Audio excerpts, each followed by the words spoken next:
Hello, my name is Mikaela Randolph. I'm the Associate Director of Regional Programs here at Green Schoolyards America, and welcome to February's Community of Practice. So now to the most exciting part of this session today is to really hear from today's featured speaker and her work. So today's feature, we're the Urban Resources Initiative at the Yale School of the Environment, and our speaker is Anna Ruth Pickett, who is the Development and Outreach Manager at the New Haven Urban Resources Forestry nonprofit that is part of the Yale School of the Environment. Anna has a master's in science from the Yale School of the Environment and a bachelor's of arts in environmental studies from Oberlin College. At the Urban Resources Initiative, Anna leads schools community outreach with immigrant youth, and she has been co-leading the Rock to Rock collaboration of 20 plus environmental nonprofits since 2011. And in her spare time, Anna has been a lead co-teacher lead for the parent teacher organization of her children's local public school since 2018. So we love when the public, the professional and the personal meet and come together. So without further ado, I'm happy to turn it over to Anna. Anna? Thank you, Mikaela. Hi, everyone. My name is Anna Pickett. I'm from the Urban Resources Initiative, and which is a community-based nonprofit that's part of the Yale School of the Environment. I want to thank Green Schoolyards America for hosting me and for inviting me to share my experience planting schoolyard trees in New Haven, Connecticut. One of my roles is to grow and maintain relationships with the public schools. Okay, through a partnership with the New Haven Parks Department, we've been planting schoolyard trees in New Haven since 2007. And with a boost of support from the U.S. Forest Service in 2004, we've increased our investment in schools and doubled our tree planting efforts in the entire city of New Haven over the past 2 years. So this is the roadmap for my talk today. I'll share a little history behind my organization and the context for working in New Haven. And I'll show you the stats of our schoolyard tree plantings, and then I'll share 3 examples of schoolyard plantings we've completed. Then hopefully we'll have a little time to discuss, and I'm eager to hear how this resonates with you and how we can learn from each other.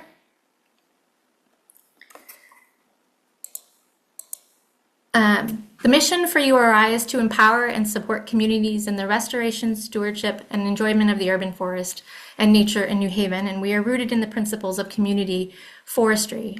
Our organization was founded by the late Professor Bill Birch, who led community forestry efforts internationally for many years before he was invited to lead efforts domestically. We started in 1991 working in the US. We hire Yale students to work alongside volunteers in parks and other public green spaces each summer. So these are volunteer plantings on the street on the left, and then in the middle is our Green Skills Jobs program, where we hire, we pay high school youth on Saturdays and adults with a history that includes incarceration during the week to plant trees requested by New Haven residents. Yale students supervise the youth and work alongside the adults. And our goal is to plant 1,000 trees per year, which increased from 500 just recently. So 500 is the approximate number of trees that our city loses annually. So we're really excited to now be getting ahead of that. URI couldn't do what we do without the strong partnerships that we maintain with the city, the community, and local schools. We have the two flagship programs of Green Skills, which is our workforce development program, planting street trees and other public trees like in schoolyards and parks. And our Green Space program, which is a summer volunteer program where we are improving public parks and vacant lots and other public green spaces throughout the city, working with volunteer groups of all kinds. We have about 40 different sites that we work with every summer. So those are the 2 different flagship programs, and we are part of Yale. We have our own autonomous board and budget, but we are, I'm a staff for Yale, and all of my team is, and we have this really great opportunity to work with Yale students and give them their clinical learning in urban forestry through this partnership. And to give you a little context for where we are in New Haven, we are a coastal city, and this kangaroo-shaped map on the left shows the canopy cover in the city of New Haven, which is it's approximately 20 square miles with a population of over 134,000 people, making it the second largest city in Connecticut. The darker green parts of the city have denser tree cover than the lighter neighborhoods. You can see that the tree cover is not distributed equally. The kangaroo map on the right shows the land surface temperature for the city. The heat data is taken from all the mean temperatures on July 31st from 1990 to 2022. And maybe you can see the potential correlation between heat and tree cover here. In 2024, like I said before, I was awarded this federal grant to double our planting efforts and to concentrate all of those plantings in low canopy neighborhoods experiencing climate and economic injustices, which is determined by the Biden administration. Prior to the U.S. Forest Service grant made possible by the Inflation Reduction Act, URI struggled with planting for schools. Even though we had city support to plant on schoolyards, we did not have a commitment from the school district to maintain the trees. So we planted a total of 158 trees between the years 2007 and 2023, which is over 16 years, fewer than 10 trees per year. The trees were watered by the school community through different plans, and now that we have this grant, we're able to get a commitment from the Board of Ed to water all trees. We've aimed to plant 75 trees per year over a 5-year period with funding for watering those trees for 3 years during the grant period. In reality, the Parks Department has actually taken on the watering of our schoolyard trees. And the two columns on the right of this table show that we planted over 80 trees in 2024 and in 2025. And all the trees planted in the purple parts of the map that are in schoolyards, these are all different schools, and the size of the circle indicates how many trees we planted at the site. The schools in the purple are the watering is supplemented, the funding for the watering is supplemented by the grant. And the schools that are in the white zones of the map, we have the volunteers from the schools dedicated to watering those trees.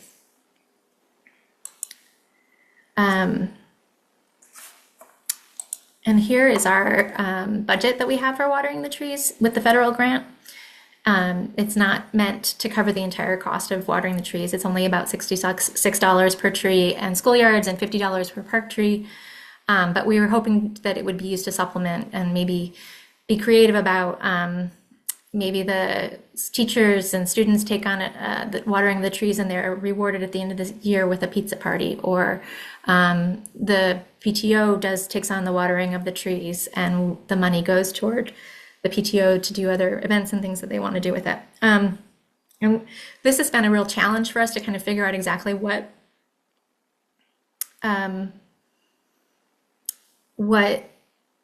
how's the best way to take this money and make it useful. And in the first 2 years, we basically just given all of this money to the Parks Department to water all the trees. And it's a lot of trees for the Parks Department to water. So we have a small city with a small staff. So we've been thinking really creatively about how to use this money, and what this has been a real challenge for us.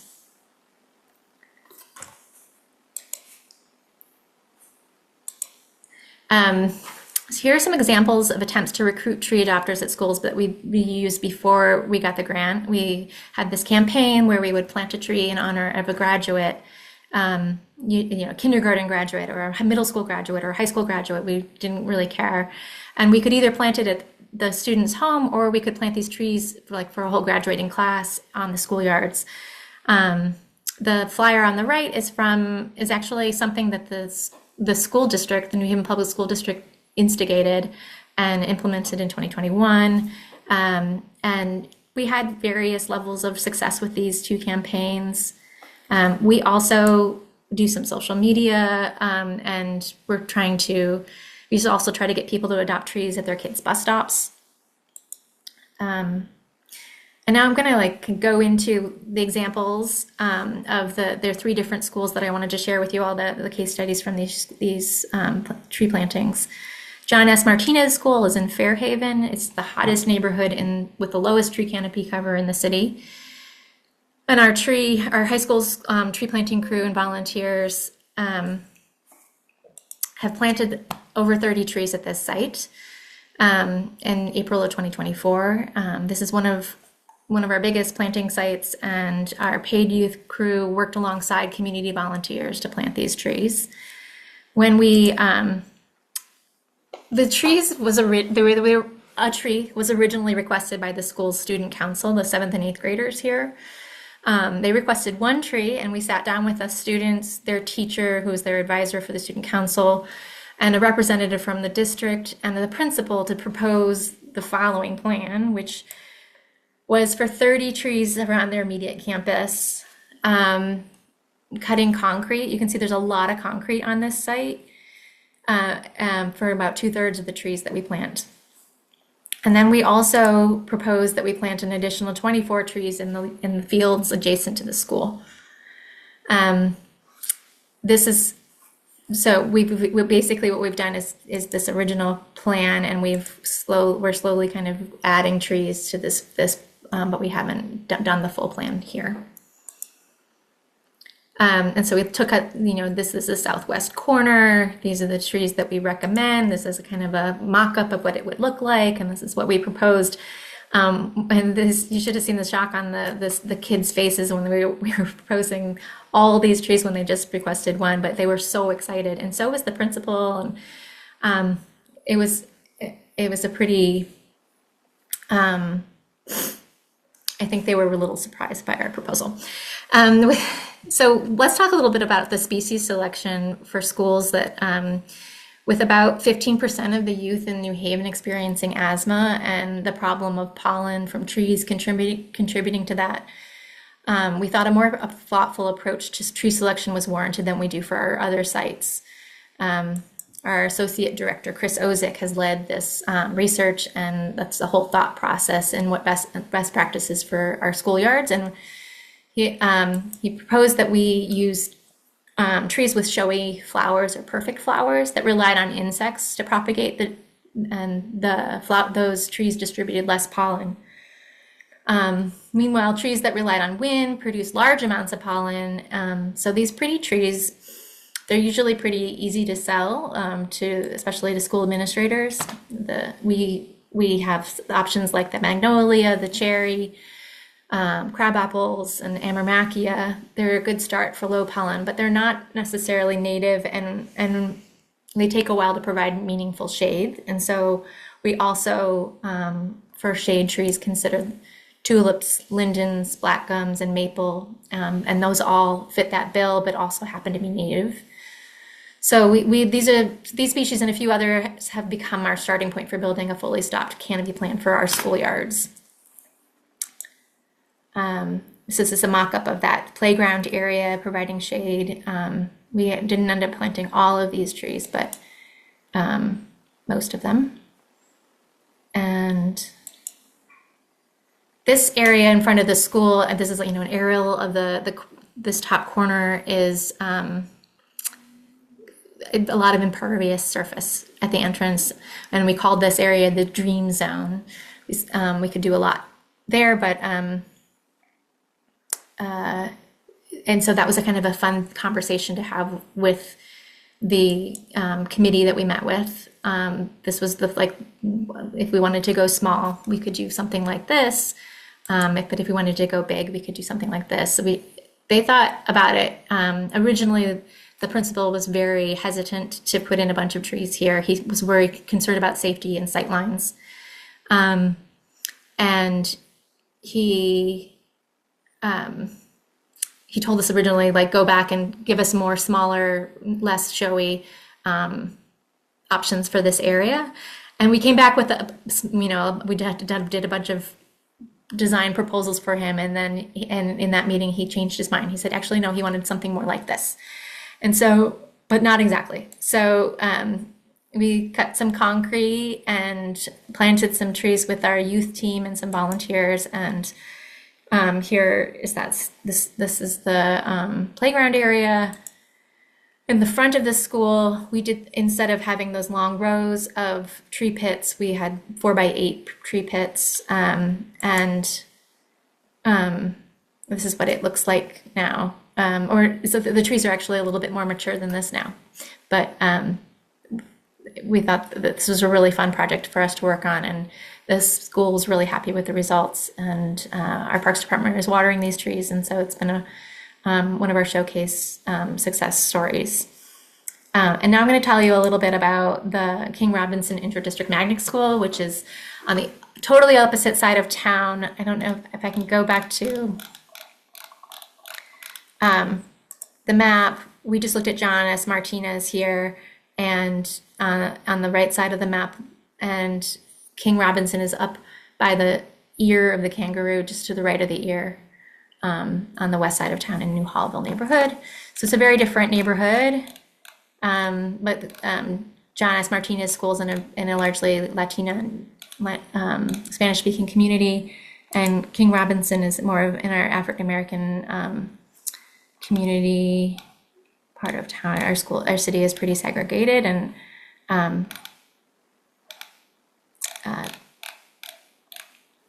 this King Robinson School is situated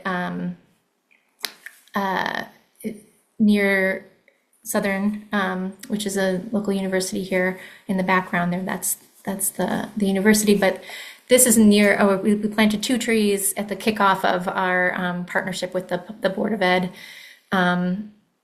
And we actually did this like before the grant. We found that we got the grant, but we didn't have the money yet. And so we planted 2 trees to kind of like do it a press release. So this is our Mayor Elliker at the podium, and the superintendent is standing to his right in the suit. The superintendent Negron. And we planted these 2 trees. You can see the school in the background to shade the basketball court and the playground area. And we had the children help us plant these trees. And it was a really fun, great day. And this fall, we actually came back and planted 9 more trees. And this was a really interesting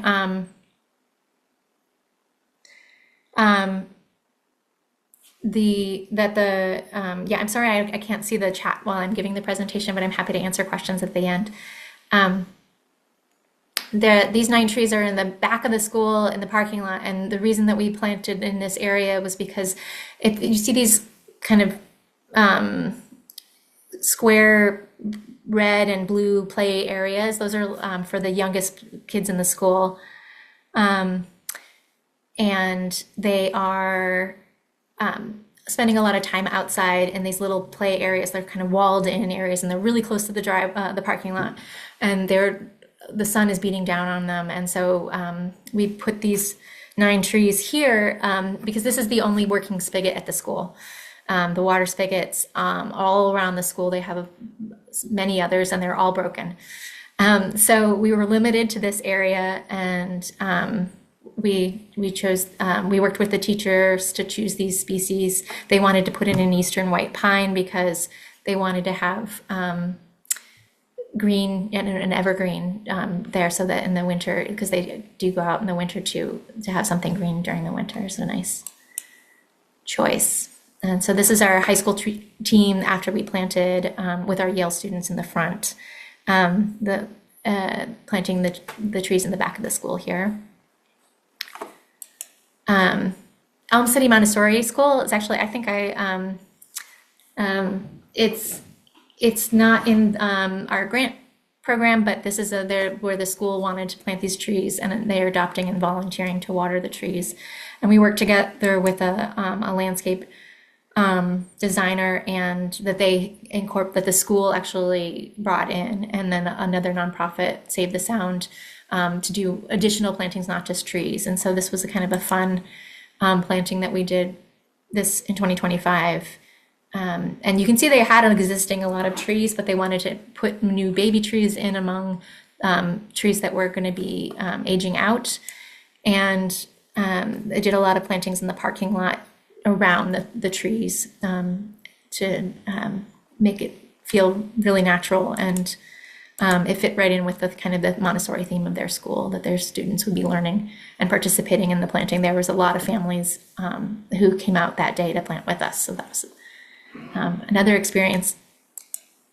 And the final example that I want to share with you all is the Betsy Rots Arts and Design Academy, which this school is a middle school, 5 through 8, and they've just started adding ninth grade, and they're going to be a full high school as well. They're expanding. So this, with their focus on design, we've been working with them really closely in the plans for how to use basically the park that's adjacent to the school. This is the parking lot plantings that we did this recently with them. But I want to show what I really want to share this story about is more about.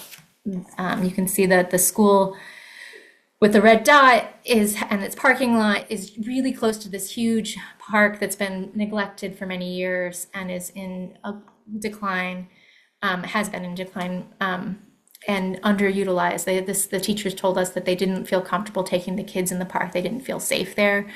There's a basketball court that's growing with weeds, and there's all of the baseball fields are just not in great shape, and there's a lot of nefarious activities happening in the park. So here's this huge school with a lot of students that have this beautiful green space or opportunity for green space, and they don't use it. And so we actually got a grant from Yale to put a cooling mural on the basketball court. So we worked with an artist in residence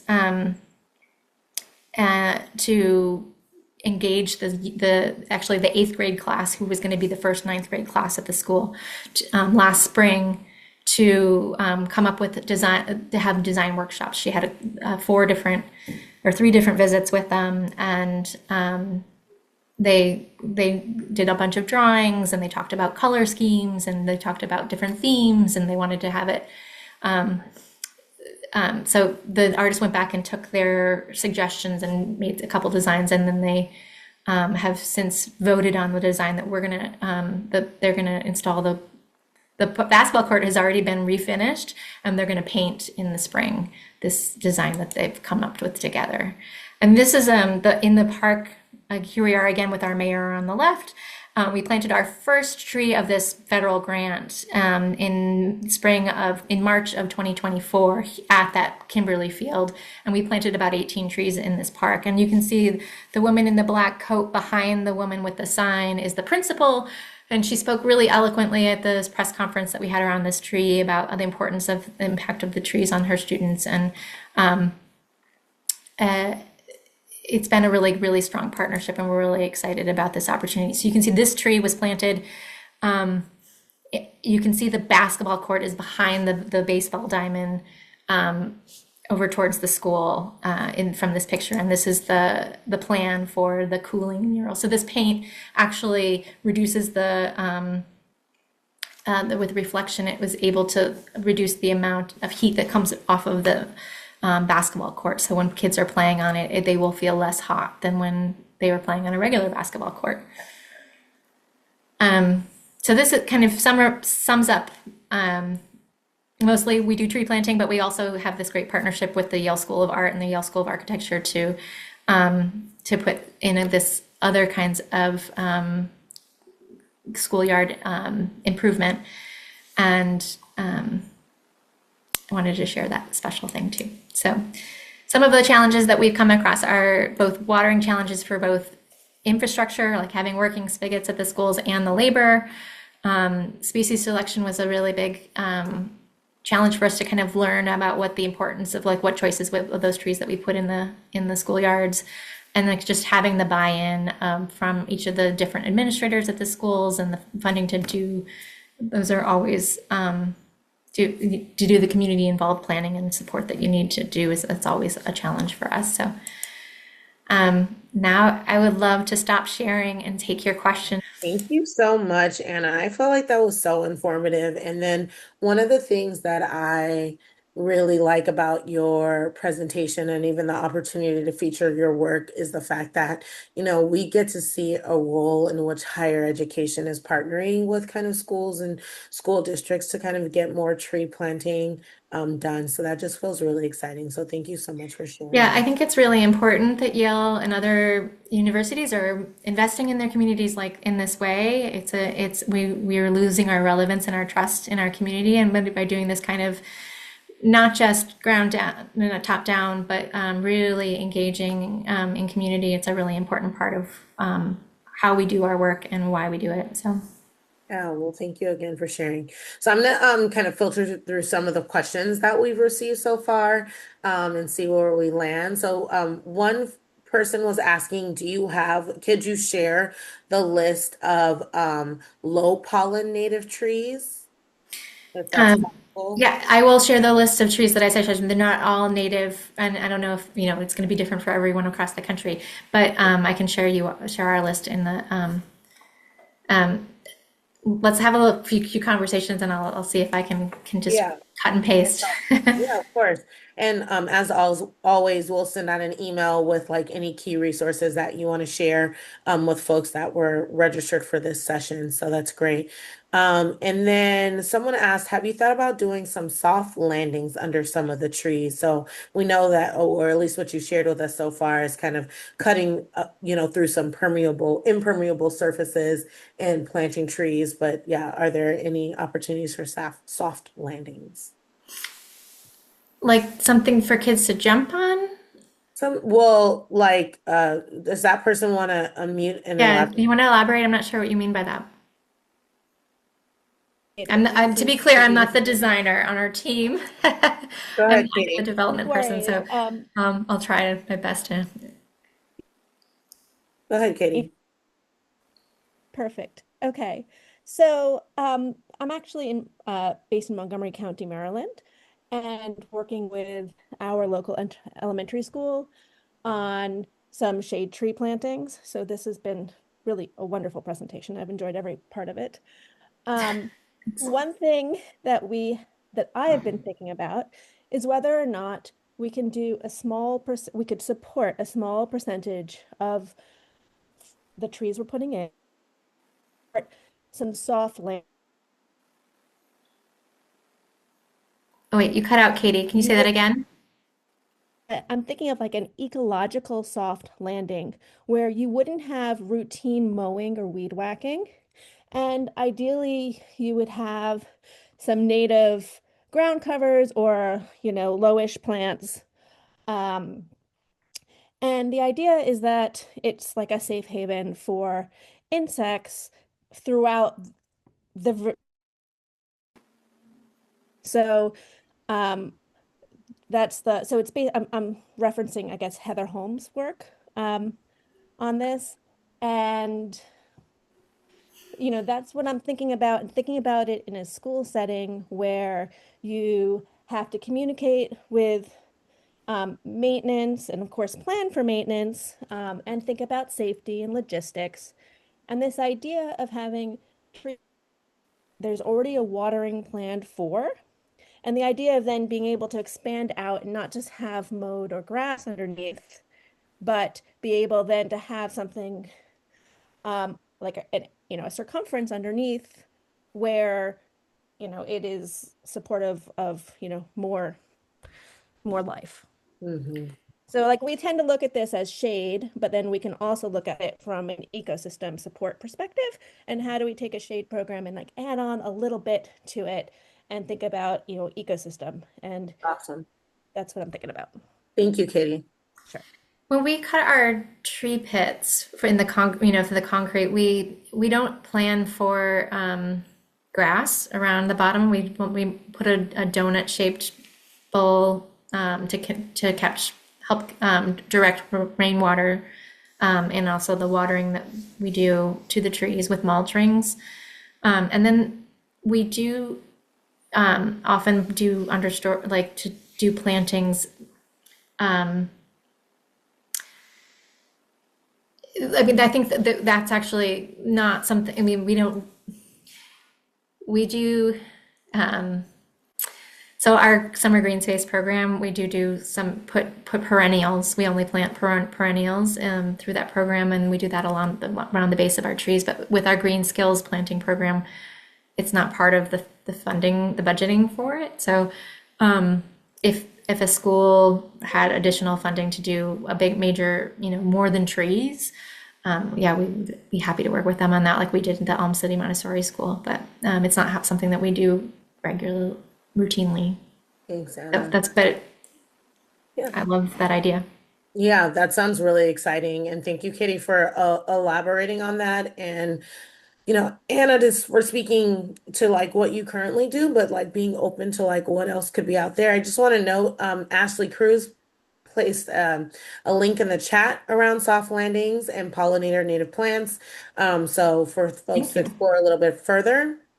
And then also Lauren dropped a link in the chat to kind of nature play. And so it's like, Anna, kind of to what Katie was speaking to, I think there's, what you're doing, just like with the tree planting, which is such a great start, but it's also like this whole opportunity for children to learn about ecosystems and like the diversity of plants and trees really helps to like bring, new ecology to like the school grounds. And there's so much learning that can be done with that. So that feels really exciting. And I just look forward to, I mean, with the Yale University, I mean, you all are doing so much, obviously, with the Urban Resources Institute, but I think, like you said, you've reached out to other, departments within the university too. And I think even being able to like have more robust interdepartmental kind of engagement around the work that you're doing could really like see this program grow more and more. So that's great. Even getting the education department, into things.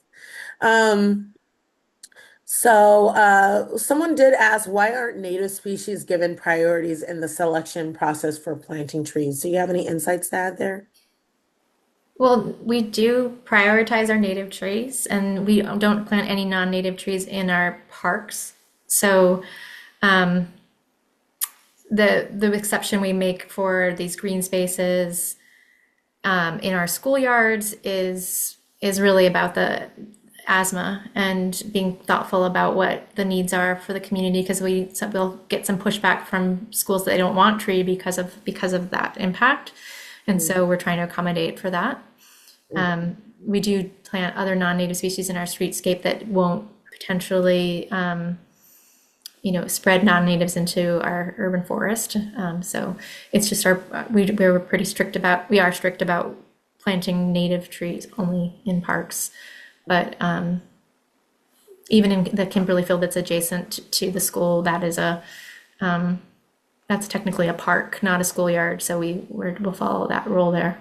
Okay, got it. And then Melody Alcazar from Austin asked, are you considering how climate change will impact tree species selections? They're looking at that in Austin with species further south being a better option than what we currently see.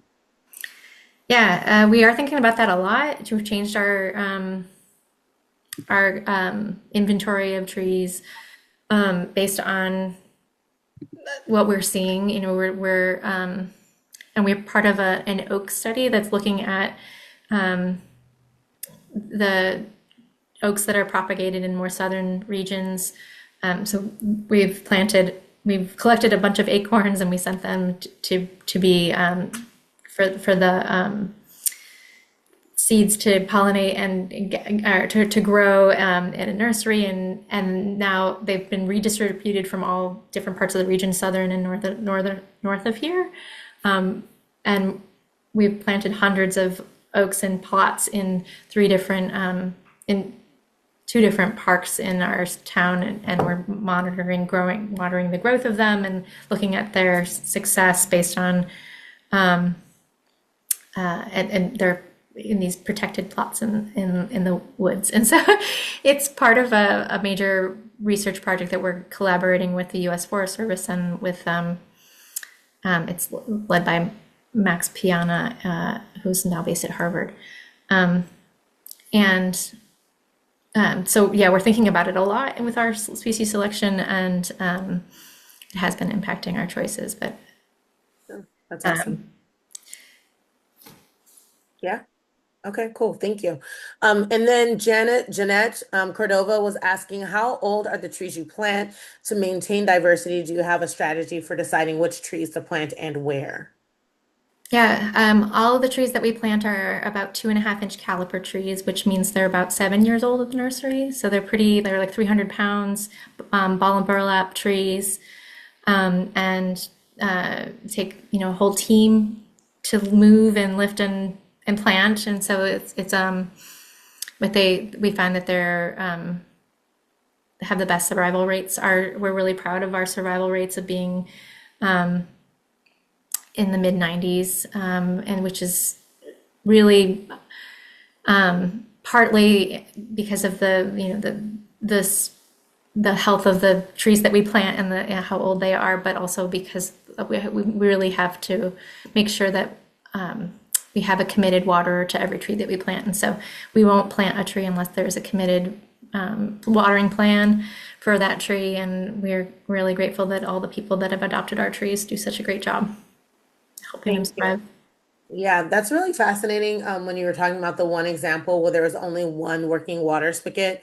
So that's kind of how where you had to plant the tree. So I'm also curious as like you have, come into these school campuses, with this initiative, that's illuminating other things. And maybe ideally, the school can be like investing in that because that feels like that's counterintuitive or not necessarily productive for like more tree planting on the campus, if you only have limited water sources. So that was a very illuminating moment for me. I actually had this question around when you showed the table around the cost to water trees in schoolyards versus parks, there is definitely a difference in cost. I'm wondering if you can add some insights as to like what's going on there. Why is it more costly to water trees in a schoolyard? Is it due to that, limited water irrigation infrastructure or what's going on? Well, it's not based on the actual true cost of watering the tree. What we learned is that we should have asked for more money for watering because it is actually still a challenge. Even with that money, we're still struggling to figure out how to reach our goals of planting 75 trees in schoolyards every year we have 3 more years of this. And I just got, I need to plug in. I'm in a room that I'm not used to being in, and so hold on. It's okay. Short commercial break, guys. I don't want the battery to die on us. Good eye, right? Okay, we're good. Okay. And so the Parks Department is set up to water trees, and it is cheaper for them to water trees because they already have the infrastructure. Our school system does not have a plan, like a watering crew. Like they barely have a mowing crew, let alone any kind of maintenance for our school grounds. So we knew that it was important to put more money in for our schoolyard trees, but it's not like physically different. It's just more about the labor and the opportunity that. Yeah. Okay. No, that's helpful. Thank you. And then Melody again from Austin asked, are you monitoring how well community is actually watering? What does that Yeah, look? we plant 1,000 trees a year, and we visit all 1,000 trees 1 year after planting, and 2 years after planting, and 5 years. And at the 5th year, we come and prune. So we have a lot of data. We take it very seriously, and when we see a tree that's not being watered well or is sort of struggling in some way, we let the tree adopter know that we've checked on their tree and we see that it's struggling and it needs more water. And so we have their phone numbers and their emails, and we are texting, calling, and knocking on their door and emailing them. And that is a big part of our job to help these trees survive is to do monitoring. So we take that seriously. No, that's great. Thank you. Jeanette asked again around the age of the tree. She said, how was it decided that the age should be 7 years old? Do you have any work on this that offers recommendations on that matter? I personally don't know off the top of my head that answer, but it's not. So it's really about the caliper. We plant trees that are 2.5 inch caliper, and so some trees that's on average about 7 years. So it's not really about the year, how old it is, but more about the size. And I don't really know how. I'm not an arborist to know why we do it that way. But I can ask my team and get back to you. Okay. And then Melody again asked this question about how park staff are able to care for the trees. Are the schools jointly owned with the parks? So it's all public schools. So the city, they're all city employees. They're technically the budget for the Board of Ed school grounds is separate from parks budget, maintenance budgets. But it's just, we're a small town, and our parks director got together with our Board of Ed facilities director, and they decided that giving all that money from the grant to the Parks Department to do this watering was the best for them, because the Parks Department is really more set up to do that kind of work than the Board of Ed is, and it wasn't really enough money to hire a person to do. There's so many union contracts that really regulate what our Board of Ed employees can and can't do, and this was the solution that we came up with, even though going into the grant together, the plan was different. Yeah. You have to be adaptable to, like, once you discover like what might work and lead to successes, you have to be adaptable in this. So that's great. Thanks for sharing those insights. I think that's going to be our last question for now, but I want folks to definitely make sure you're checking out the chat. I think there's quite a few resources that have been shared. And everyone, please join me in thanking Anna again, showing her some love in the chat, and applause just for sharing this great work that you're doing. There's so many facets to it that have been really illuminating in this conversation. So thank you so much again, Anna.